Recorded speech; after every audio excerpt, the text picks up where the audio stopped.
నమస్తే, welcome to D news. ముందుగా headlines. June 4న సార్వత్రిక ఎన్నికల ఓట్ల లెక్కింపు కోసం సర్వం సిద్ధమైందని వెల్లడించిన ఏపీ ఎన్నికల ప్రధాన అధికారి ముఖేష్ కుమార్ మీనా. సార్వత్రిక ఎన్నికలకు సంబంధించి ఓట్ల లెక్కింపు ప్రక్రియకు అధికారులు విస్తృత ఏర్పాట్లు. రేపు ఉదయం 11 గంటలకల్లా ఫలితాల ట్రెండ్ అర్థమైపోతుందని వైసీపీ శ్రేణులు సంబరాలకు సిద్ధం కావాలని పిలుపు ఇచ్చిన ఏపీ ప్రభుత్వ సలహాదారు సజ్జల రామకృష్ణ. జూన్ 4న సార్వత్రిక ఎన్నికల ఓట్ల లెక్కింపు కోసం సర్వం సిద్ధమైందని ఏపీ ఎన్నికల ప్రధాన అధికారి ముఖేష్ కుమార్ మీనా వెల్లడించారు. కౌంటింగ్ నేపథ్యంలో రాష్ట్ర వ్యాప్తంగా పటిష్టమైన ఏర్పాట్లు చేసినట్లు తెలిపారు. ఏపీ ఎన్నికల ప్రధాన అధికారి ముఖేష్ కుమార్ మీనా మీడియాతో మాట్లాడుతూ రేపు ఉదయం 8 గంటలకు ఓట్ల లెక్కింపు ప్రక్రియ మొదలవుతుందని చెప్పారు.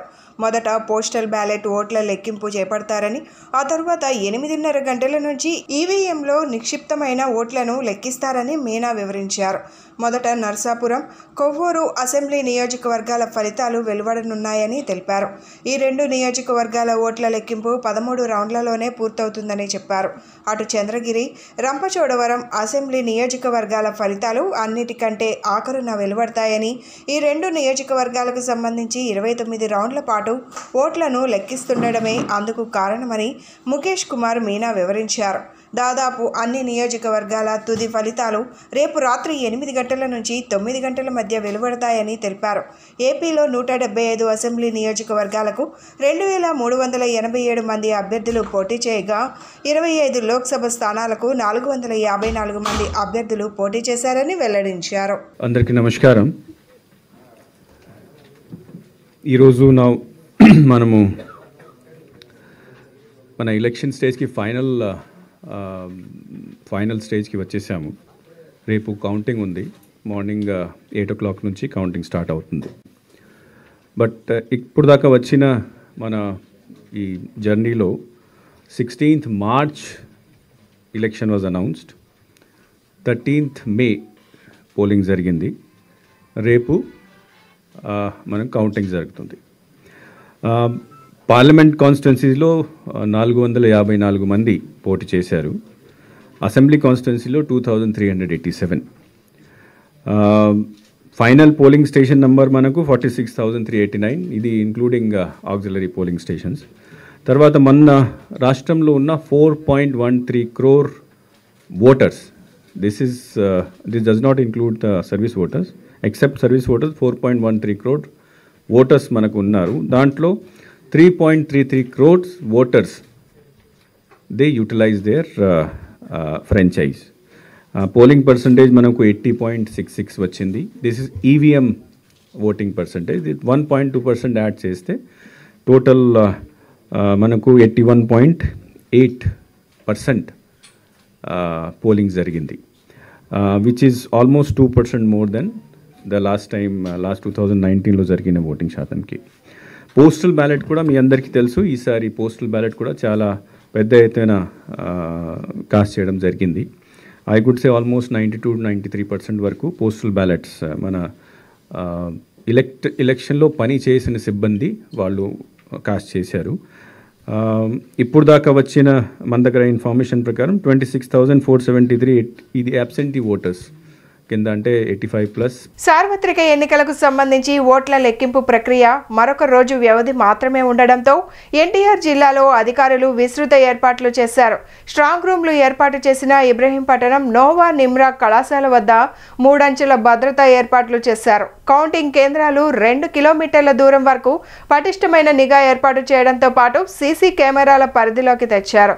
ముఖ్యంగా కేంద్రాల్లోకి వెళ్లే 7 గేట్ల వద్ద ఎస్ఆర్సీ సదుపాయం ఉన్న కెమెరాలు అమర్చారు. జిల్లా కలెక్టర్ ఢిల్లీరావు నేతృత్వంలో అధికార యంత్రాంగం ఇబ్రహీంపట్నం పరిసరాలను భద్రతా వలయంలోకి తెచ్చారు. ఎన్టీఆర్ జిల్లా వ్యాప్తంగా ఉన్న 7 నియోజకవర్గాలకు విజయవాడ పార్లమెంట్ నియోజకవర్గానికి సంబంధించిన ఓట్ల లెక్కింపు కోసం జిల్లా యంత్రాంగం సర్వసన్నద్ధంగా ఉంది. కౌంటింగ్ కేంద్రాల్లో ఎలాంటి అసౌకర్యం లేకుండా ఏర్పాట్లు పూర్తి చేశారు. ఓట్ల లెక్కింపునకు తగినన్ని టేబుల్స్ ఏర్పాటు చేయడంతో పాటు ఇప్పటికే కౌంటింగ్ సిబ్బందికి ప్రత్యేక శిక్షణ ఇచ్చారు. ఇబ్రహీంపట్నం పరిసరాల్లో ఉన్న గ్రామాల్లో అలాగే ఫంక్షన్ హాల్స్లో ఎలాంటి వేడుకలు నిర్వహించకుండా ఆదేశాలు జారీ చేసి 144 సెక్షన్ల కింద అమలు చేయడంతో పాటు నిబంధనలు అతిక్రమించకుండా పటిష్టమైన చర్యలు చేపట్టారు. ఈ సందర్భంగా డీఎస్పీ హరికృష్ణ మాట్లాడుతూ ఓట్ల లెక్కింపు దృష్ట్యా భద్రత తెలిపారు. రాష్ట్ర కేంద్ర ఆర్మీ 38 రిజర్వ్ దళాలతో పాటు పారా మిలిటరీ దళాలతో పటిష్టమైన భద్రతా చర్యలు చేపట్టామన్నారు. లెక్కింపు కేంద్రాలలో చుట్టూ ఫెన్సింగ్ ఏర్పాటుతో పాటు అడుగడుగునా నిఘా కెమెరాలు ఏర్పాటు చేశామని, ప్రత్యేకంగా 7 గేట్ల వద్ద ఎఫ్ఆర్సి ఫెసిలిటీ ఉన్న కెమెరాలు ఏర్పాటు చేసినట్లు ఆయన వివరించారు. అభ్యర్థులు, చీఫ్ ఏజెంట్లు మినహా మరెవరికి కేంద్రాలలోకి అనుమతి లేదని ఆయన స్పష్టం చేశారు. నెంబర్ 30, 144 సెక్షన్లు అమల్లో ఉన్నందున కౌంటింగ్ కేంద్రాల సమీపానున్న గ్రామస్తులు అత్యవసరాలకు మినహా బయటకు రాకూడదని ఆయన సూచించారు.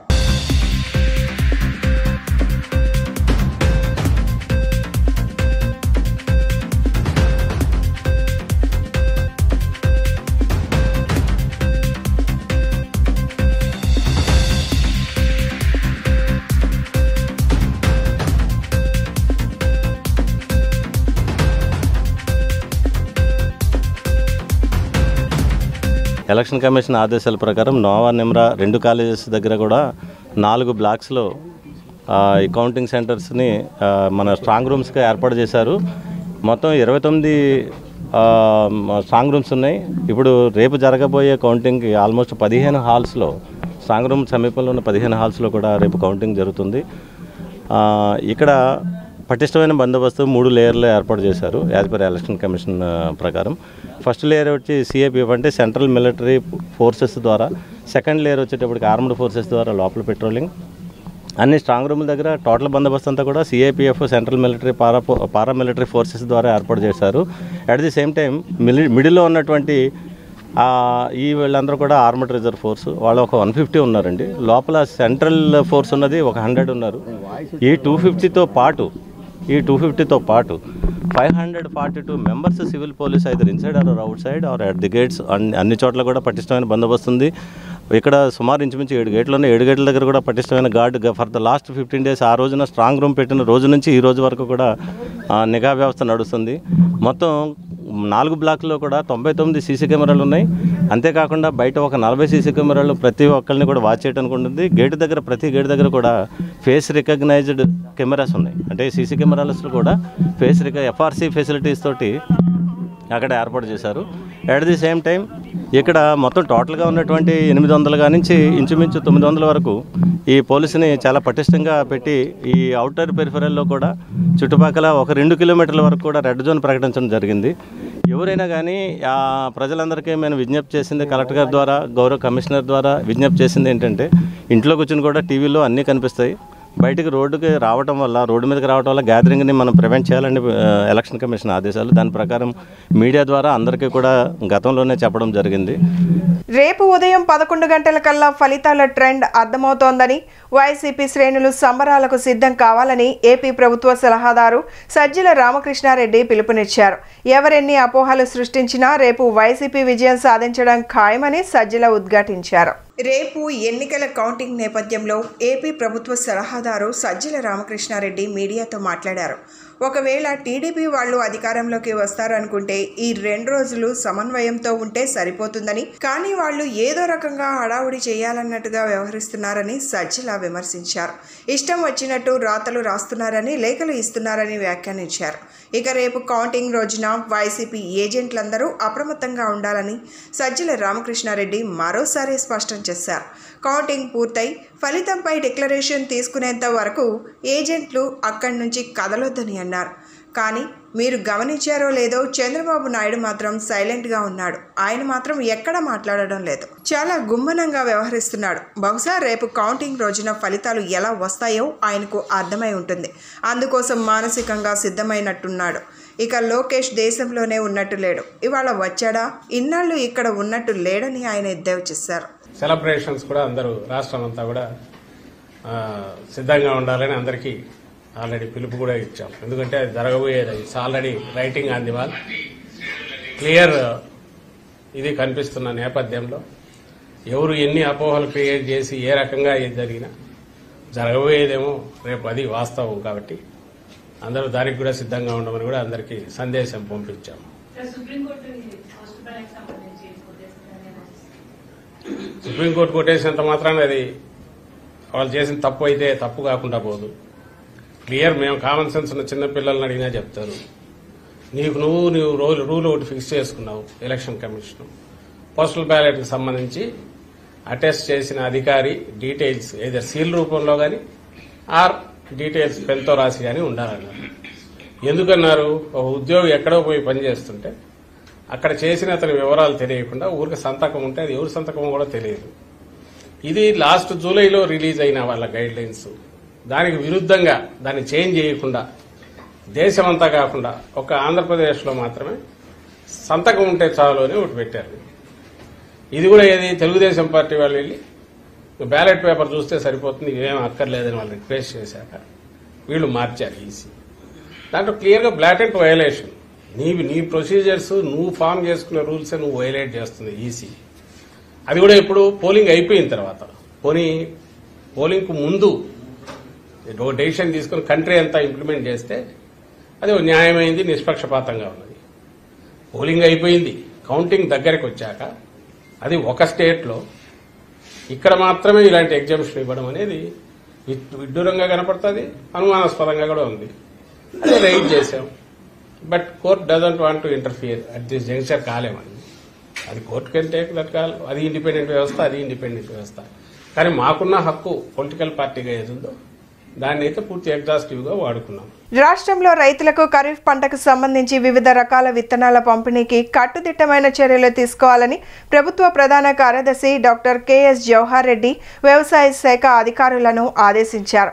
ఎక్కడైనా నకిలీ లేదా మొలకెత్తని విత్తనాలను రైతులకు పంపిణీ చేసినట్లు లేదా చేసినట్టు ఫిర్యాదులు వస్తే సకాలంలో స్పందించి అందుకు బాధ్యులైన సరఫరాదారులపై కఠిన చర్యలు తీసుకోవాలని ఆదేశించారు. సోమవారం వెలగపూడి రాష్ట్ర సచివాలయంలో ఖరీఫ్ 2024 సబ్సిడీయేతర విత్తనాల సరఫరాపై వ్యవసాయ శాఖ అధికారులతో ప్రభుత్వ ప్రధాన కార్యదర్శి డాక్టర్ కెఎస్ జవహర్ రెడ్డి సమీక్షించారు.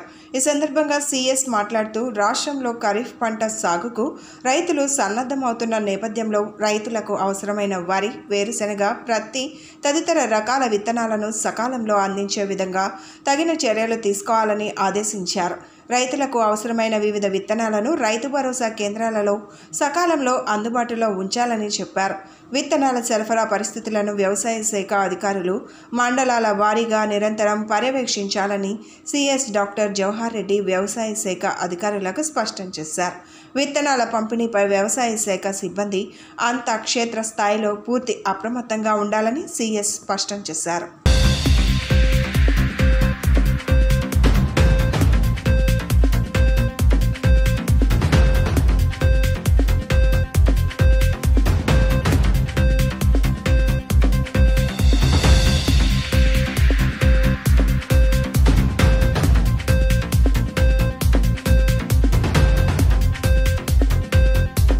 సోషల్ మీడియా పోస్టులపై నిరంతర నిఘా పెట్టేందుకు స్పెషల్ టీమ్స్ను రంగంలోకి దించారు ఏపీ డీజీపీ. రెచ్చగొట్టే పోస్టులు, ఫోటోలు, వీడియోలు వాట్సాప్ స్టేటస్గా పెట్టుకోవడం, షేర్ చేయడం నిషేధమన్నారు. రెచ్చగొట్టే వ్యాఖ్యలు, వ్యక్తిగత దూషణలకు దిగితే కఠిన చర్యలు తప్పవని హెచ్చరించారు. ఆంధ్రప్రదేశ్లో ఎలక్షన్ కౌంటింగ్కు మరికొద్ది గంటలు మాత్రమే సమయం ఉంది. ఈ సందర్భంగా సోషల్ మీడియాలో పోస్టులు వార్ జరుగుతోంది. కౌంటింగ్ తరువాత మీ అంతు చూస్తామంటూ సోషల్ మీడియా వేదికగా ప్రత్యర్థి శిబిరాలకు సవాళ్లు విసురుతున్నారు. భావోద్వేగాలు రెచ్చగొట్టే ప్రయత్నాలు చేస్తున్నారు. దీంతో ముందు జాగ్రత్తగా అప్రమత్తమయ్యారు పోలీసులు. సోషల్ మీడియాపై స్పెషల్ ఫోకస్ పెట్టారు. పోస్టులపై నిరంతర నిఘా పెట్టేందుకు స్పెషల్ టీమ్స్ను రంగంలోకి దించారు. రెచ్చగొట్టే పోస్టులు, ఫోటోలు, వీడియోలు వాట్సాప్ స్టేటస్గా పెట్టుకోవడం, షేర్ చేయడం నిషేధమన్నారు. రెచ్చగొట్టే వ్యాఖ్యలు, వ్యక్తిగత దూషణలకు దిగితే కఠిన చర్యలు తప్పవని హెచ్చరించారు. రెచ్చగొట్టేలా పోస్టులు చేస్తే ఐటీ యాక్ట్ కింద కేసులు నమోదు చేసి రౌడీ షీట్లు ఓపెన్ చేస్తామంటున్నారు పోలీసులు. అవసరమైతే పీడీ యాక్ట్ కూడా ప్రయోగిస్తామని, గ్రూప్ అడ్మిన్లు అలర్ట్గా ఉండాలని డీజీపీ హరీష్ గుప్తా హెచ్చరించారు.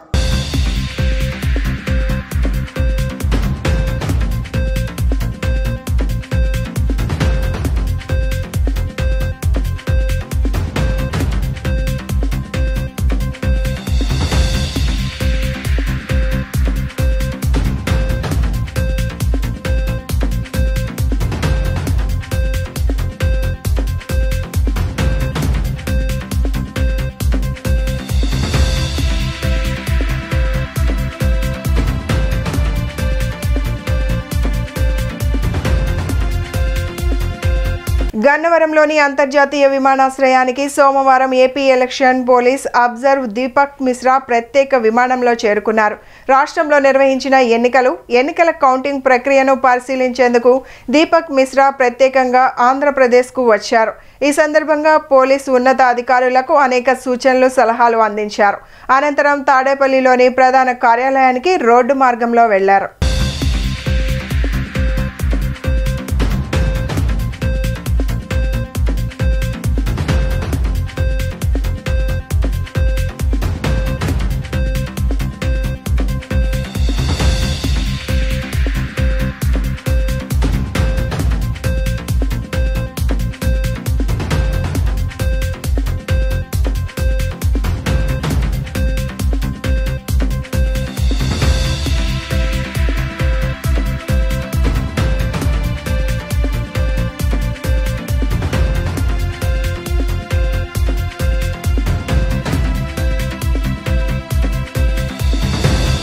రఫా నగరంలోని గుడారాలపై దాడులు చేసి వందలాది మంది ప్రాణాలు పోవడానికి కారణమయ్యారని సిపిఎం రాష్ట్ర కార్యదర్శి శ్రీనివాసరావు, సిపిఐ రాష్ట్ర కార్యదర్శి రామకృష్ణ ఇరువురు కలిసి కేంద్ర ప్రభుత్వ తీరుపై దుమ్మెత్తిపోశారు. ఇజ్రాయెల్ మారణకాండను మోడీ ప్రభుత్వం ఎందుకు వ్యతిరేకించడం లేదని ప్రశ్నించారు. దేశంలో మత విద్వేషాలు రెచ్చగొడుతూ మోడీ పబ్బం గడుపుకుంటున్నారని మండిపడ్డారు. పాలస్తీనా పోరాటాన్ని బీజేపీ టెర్రరిజంగా చిత్రీకరిస్తోందని దుయ్యబట్టారు. పాలస్తీనా రఫా నగరంపై ఇజ్రాయెల్ దాడులకు నిరసనగా నగరంలోని బాలోత్సవ భవనంలో సిపిఎం, సిపిఐ రాష్ట్ర కార్యదర్శులు శ్రీనివాసరావు, రామకృష్ణ, ప్రజా సంఘాల నాయకులు సదస్సు నిర్వహించారు. ఇజ్రాయెల్ మారణకాండపై సిపిఎం రాష్ట్ర కార్యదర్శి శ్రీనివాసరావు మండిపడ్డారు. అంతర్జాతీయ న్యాయస్థానం, ఐక్యరాజ్యసమితి యుద్ధం నిలిపివేయాలంటూ ఇరు దేశాలను ఆదేశించినప్పటికీ మే 26, 27, 28 తేదీల్లో రఫా నగరంలో ఇజ్రాయెల్ వైమానిక దాడులు చేయడాన్ని తీవ్రంగా ఖండిస్తున్నామన్నారు. శాంతి కోరే వారంతా వామపక్ష పార్టీలు చేపట్టే ఉద్యమానికి మద్దతు ఇవ్వాలని, సోషల్ మీడియా ద్వారా దీనిపై విస్తృత ప్రచారం కల్పించాలని శ్రీనివాసరావు పిలుపునిచ్చారు.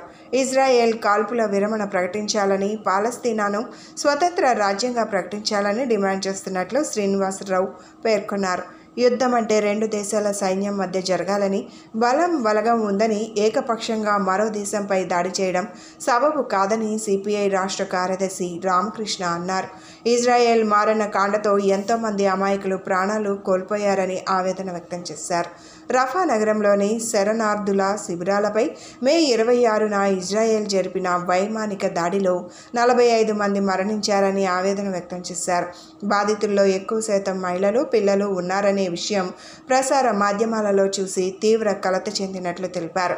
ఈ దారుణాలపై ప్రపంచ వ్యాప్తంగా స్పందన వస్తోందని, రాష్ట్రం దేశ వ్యాప్తంగా దీనిపై చర్చ జరగాలన్నారు. దాడిలాగా దాన్ని చిత్రీకరించేందుకు ప్రయత్నం చేస్తున్నారు.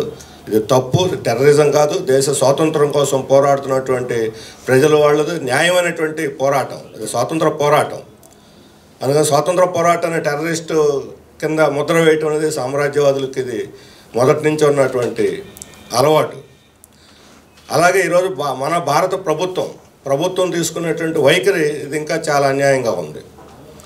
ఒకవైపు మేము పాలస్తీనాన్ని గుర్తిస్తున్నాం, ఆ దేశాన్ని మేము రాయబార కార్యాలయం కూడా మేము ఉంది. రాయబార కార్యాలయం ఎప్పుడో 1988 నుంచి ఉంది మన దేశంలో. ఆ ఒకవైపు పట్ల కంటి తొడుపు ప్రకటనలు చేస్తూ పాలస్తీనాకు అనుకూలంగా, అది కూడా ప్రపంచ ప్రజాభిప్రాయం వ్యతిరేకంగా ఉంది కాబట్టి అమెరికా తప్ప అన్ని దేశాలు ఈరోజు పాలస్తీనాను బలపరుస్తున్నాయి. కాబట్టి తప్పనిసరి మోడీ ప్రభుత్వం నిలబడింది తప్ప, లేకపోతే వాళ్ళు ప్రత్యక్షంగా మోడీ అధికారంలోకి వచ్చిన తర్వాత ఇజ్రాయెల్తో పూర్తి స్థాయి సంబంధాలు పెట్టుకున్నారు. ఇప్పుడు మన భారతదేశంలో, ఎందుకంటే భారతదేశానికి పాలస్తీనాకి ఈనాడే కాదు, ఆనాడు మహాత్మా గాంధీ, జవహర్లాల్ నెహ్రూ గారి కాలం నుంచి కూడా ఒక సజీవ సంబంధాలు ఉన్నాయి. ప్రత్యేకించి ఎస్ఆర్ అరాఫత్ గారు పిఎల్ఓ చైర్మన్గా ఉన్నప్పుడు ఆయన మన ఇండియా విజిట్ చేయడము, అనేక సందర్భాల్లో మనకు వారికి ఒక సత్సంబంధాలు కొనసాగుతూ వచ్చినాయి. ఒక రకంగా చెప్పాలంటే ఈ మోడీ గవర్నమెంట్ వచ్చిన తర్వాతనే ఆ సత్సంబంధాలు తగ్గిపోయి ఇవాళ ఒకరినొకరు అనుమానించుకునే పరిస్థితిలోకి వచ్చారు. మరి ఏదేమైనా సరే దారుణాలు జరుగుతూ ఉన్నాయి. వేలాది మంది క్షతగాత్రులు అవుతూ ఉన్నారు, చనిపోయారు. చనిపోవడమే కాకుండా దీన్ని వార్ అనడం మాత్రం నాకైతే ఇష్టం లేదు. ఎందుకంటే వార్ అని ఎప్పుడు అంటామంటే రెండు వైపులా మిలిటరీ నిలబడి వాళ్ళు పోరాటం చేస్తూ ఉంటే అది వార్ అవుతుంది. ఇక్కడ వార్ జరగడం లేదు. రాకేష్ ఇంగ్లీష్ మీడియం విద్యార్థి డి సోనికకు ఇంటర్నేషనల్ ఓపెన్ టోర్నమెంట్లో 3వ స్థానం లభించింది. గత 3 సంవత్సరాల నుండి ఇప్పటి వరకు 23 అవార్డులను సాధించిన సోనికను పలువురు అభినందించారు.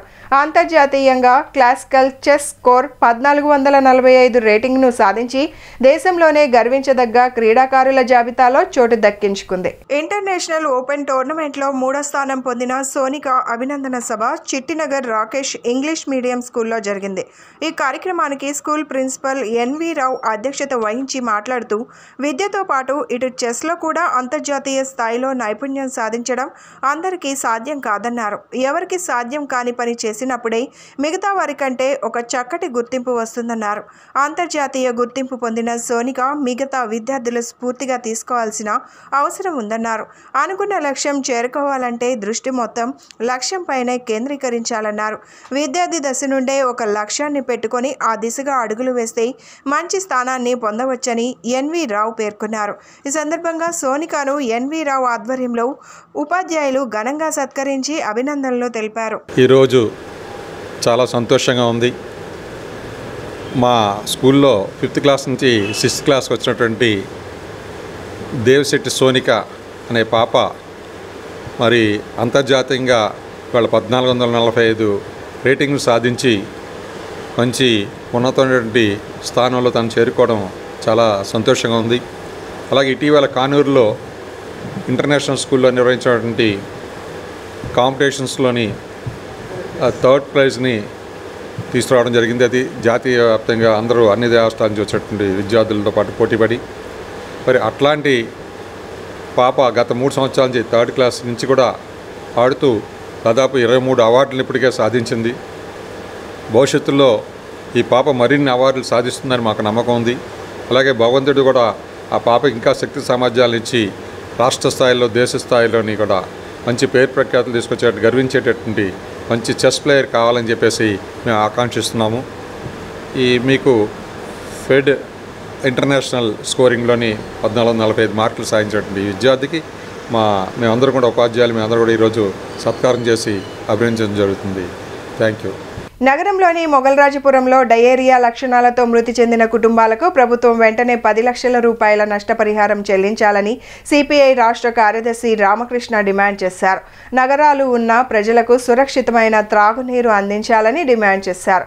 నగరపాలక సంస్థ అధికారులు పాలకుల వైఫల్యం కారణంగానే పైప్ లైన్లో మురుగునీరు అందించడం వల్ల ప్రజలు అస్వస్థతకు గురై ప్రాణాలు కోల్పోతున్నారని ఆవేదన వ్యక్తం చేశారు. మొగల్రాజపురం ప్రాంతంలో మరికొందరికి డయేరియా లక్షణాలతో మృతి చెందిన కుటుంబ సభ్యులను సిపిఐ నేతలు పరామర్శించారు. ఆ ప్రాంతంలో ఉన్న మెడికల్ క్యాంపుతో పాటు డ్రైనేజీ వ్యవస్థ, పైప్ లైన్ ప్రాంతాలను సిపిఐ నేతలు పరిశీలించారు.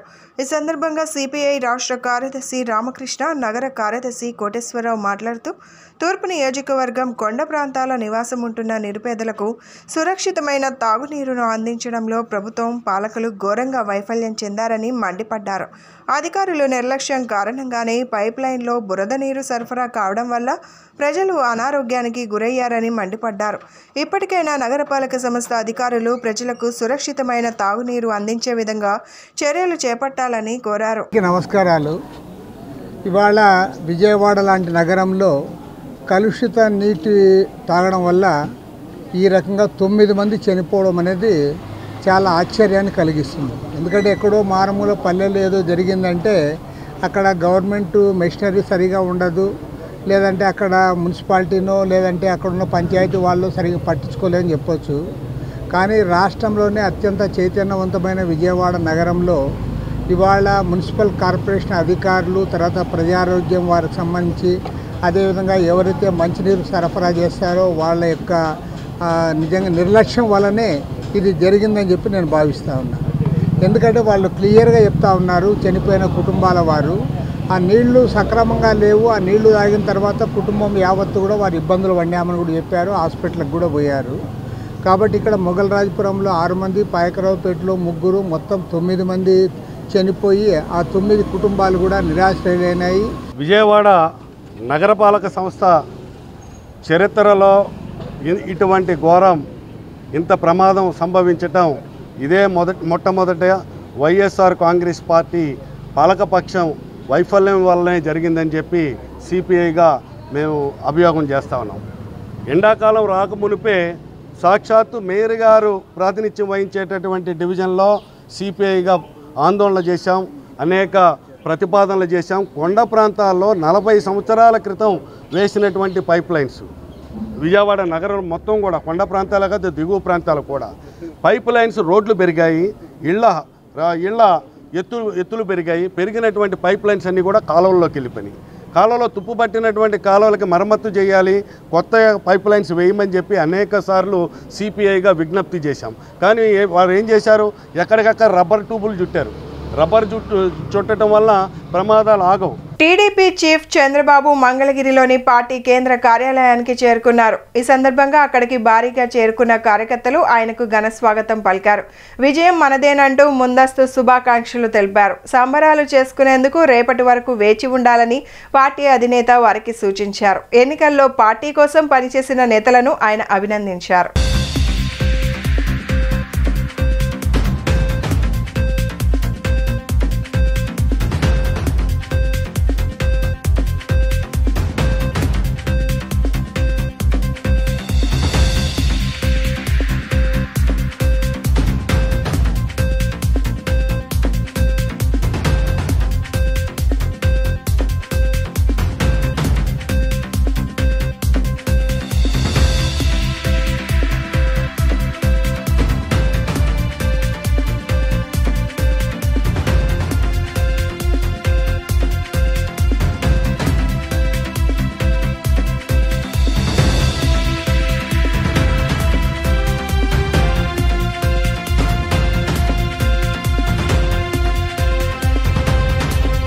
ఆంధ్ర సిరిడిగా ప్రసిద్ధికెక్కిన ముత్యాలంపాడు సాయిబాబా మందిరంలోని భవానీ శంకర ఉపాలయంలో మండల దీక్షలు సోమవారం ఘనంగా ప్రారంభమయ్యాయి.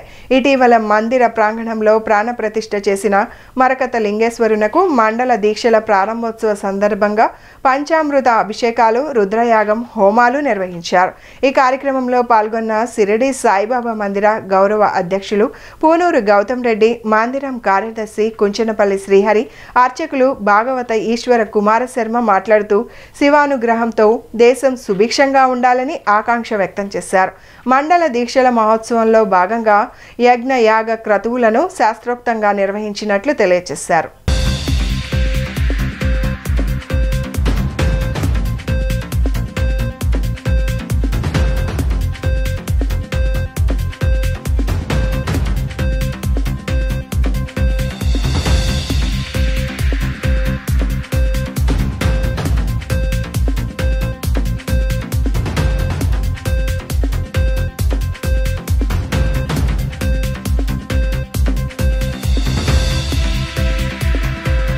ముత్యాలంపాడు సాయిబాబా మందిరం నందు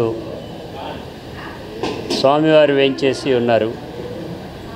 శివుని యొక్క ప్రతిమ ముఖ్యంగా ఈ శివుని యొక్క మరకత లింగాన్ని భవానీ శంకర ఆలయంగా దీన్ని పేరుగాంచడం జరిగింది.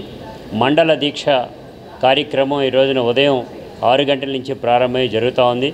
పూజ అనంతరం యజ్ఞ యాగాదులన్నీ కూడా పూర్తి చేసి శివుని అనుగ్రహం ప్రజలందరికీ కూడా కలగాలని, భక్తి శ్రద్ధలతో దేవుని పూజించిన ప్రతి ఒక్కరికి కూడా మంచి జరుగుతుందని, మంచి జరగాలని, ఆ బాబా గారి ఆశీస్సులు కూడా అందరికీ ఉండాలని కోరుకుంటున్నాను.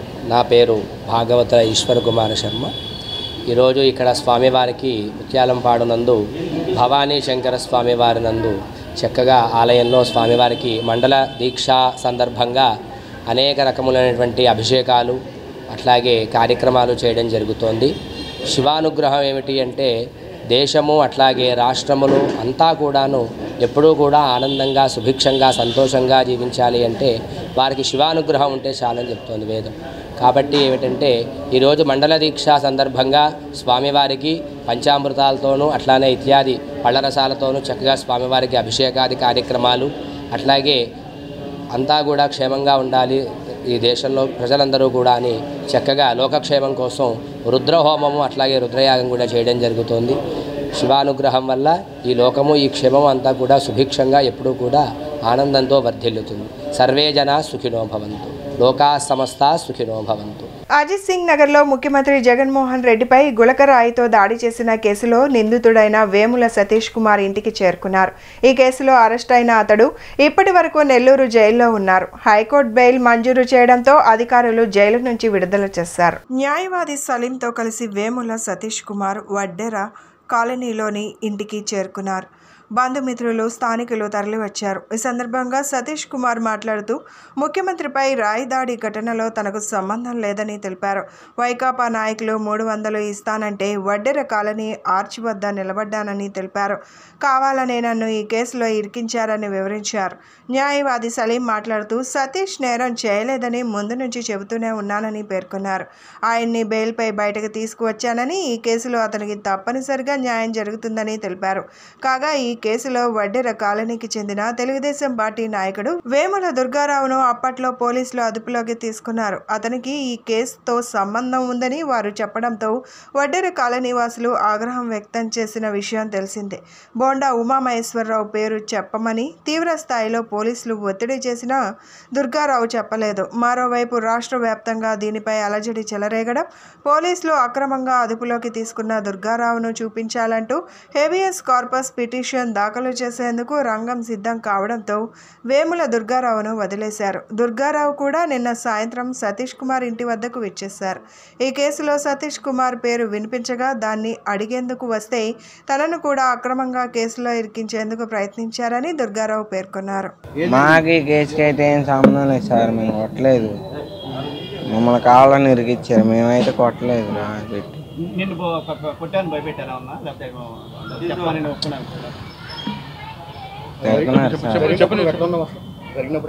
అసలు మేమైతే అక్కడ లేము కూడా లేము సార్, మేము కొట్టలేదు.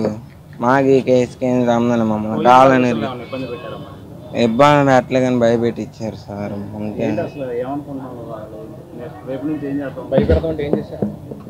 అంటే గన్లు దగ్గర పెట్టి భయపెట్టించారు సార్, అంతే. మా